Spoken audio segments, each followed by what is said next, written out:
Good morning to 9th class students. तो आज हम जो है फ्रेंच रिवॉल्यूशन में effects of revolution on France जो वो स्टडी करेंगे कि फ्रेंच रिवॉल्यूशन का फ्रांस के ऊपर क्या इफ़ेक्ट रहा। तो जैसा कि आपने ये प्रीवियस लेक्चर में पढ़ा हुआ है कि क्या ऐसे कॉजेज रहे थे कि फ्रेंच रिवॉल्यूशन हुआ था। तो आपको पता है कि फ्रांस में जो वो उस टाइम लुई 16 जो तो वो किंग था और वहाँ की जो कंडीशन थी वो ठीक नहीं थी, इसलिए वहाँ पर लोगों ने रिवॉल्यूशन किया, तो जिसको नेम दिया गया फ्रेंच रिवॉल्यूशन और इसकी जो वो वर्ल्ड वाइड हिस्ट्री रही है। तो ऐसे क्या कारण थे कि रिवॉल्यूशन का आउटब्रेक हुआ। तो एज यू नो दैट कि वहाँ पर जो थी वो सोशल इनइक्वालिटीज थी कि वहाँ पे लोगों में को प्रॉपर राइट्स नहीं दिए जा रहे थे, ठीक है। और वहाँ पर जो शासन था वो क्लर्गी और नोबल्स के पास ही था, वही जो वो लग्जरियस लाइफ को स्पेंड करते थे और जो कॉमन पीपल थे उनके साथ डिस्क्रिमिनेशन किया जाता था। क्लियर। और आपको पता है कि पॉलिटिकल कॉज भी था कि वहाँ का जो रूलर था वो खुद को एज ए गॉड ट्रीट करता था। तो इस वजह से वहाँ के जो लोगों में जो था कि ये भावना आ गई कि उनका जो रूलर है वो जो वहाँ का जो शासन है उसको वो ठीक ढंग से गवर्न नहीं कर सकता है। क्लियर।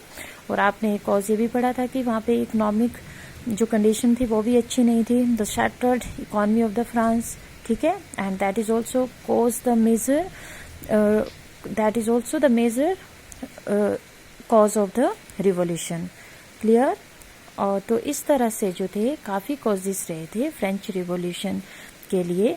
तो जैसे जो फ्रेंच रिवॉल्यूशन है जब ये स्टार्ट होता है तो उसके बाद जो है वो फ्रांस के ऊपर इसका क्या इफेक्ट रहता है, ठीक है। तो कुछ ना कुछ तो चेंजेस जो वो फ्रांस में आए होंगे।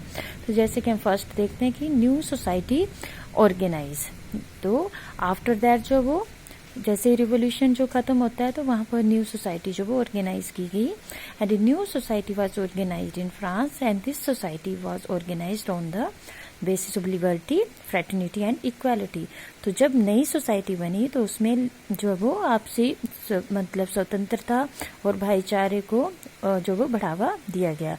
एंड सेकेंड पॉइंट है कि डिस्क्रिमिनेशन एंडेड फॉर एवर, कि जैसे ही जो फ्रेंच रिवॉल्यूशन जो था वो खत्म हुआ तो इसका जो फ्रांस के ऊपर एक अच्छा प्रभाव पड़ा कि वहां पर अब डिस्क्रिमिनेशन जो थी वो बिल्कुल ही एंड हो गया, ठीक है। The social economic and political discrimination came to an end for ever. Reforms made by national assembly. तो वहां पर क्या था, फिर उसके बाद एक नेशनल असेंबली बनी, उन्होंने कुछ एक लॉज बनाए, ठीक है। वहां का एक जो वो कॉन्स्टिट्यूशन बनाया गया जिसके अकॉर्डिंग जो वो लोगों को जो है कुछ एक राइट्स दिए गए।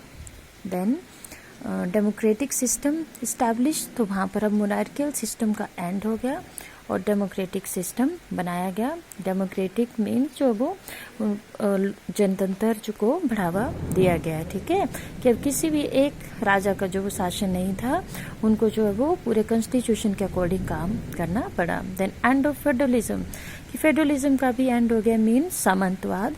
कि पहले क्या होता था कि जो नोबल्स थे वो क्या करते थे कि पीजेंट्स किसान के साथ बुरा व्यवहार करते थे, उनसे वर्क लिया जाता था और वर्क के बदले उनको वेजेस भी अच्छी नहीं दिए जाती थी। तो जो लैंड है जो nobles was sold at cheap rates to the peasants, जो नोबल्स के पास जो लैंड थी वो पीजेंट्स को दे दी गई।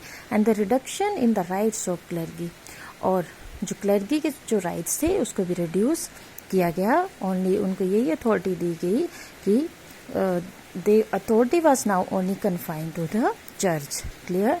तो इस तरह से जो है फ्रेंच रिवॉल्यूशन का फ्रांस के ऊपर जो अच्छा ही इफेक्ट रहा। क्लियर। तो ये क्वेश्चन आपने राइट करके अपनी नोटबुक को चेक करवाना है। अगर एनी डाउट्स हो तो वो आप उसके बारे में पूछ सकते हैं। Clear. Thank you very much. Have a good day.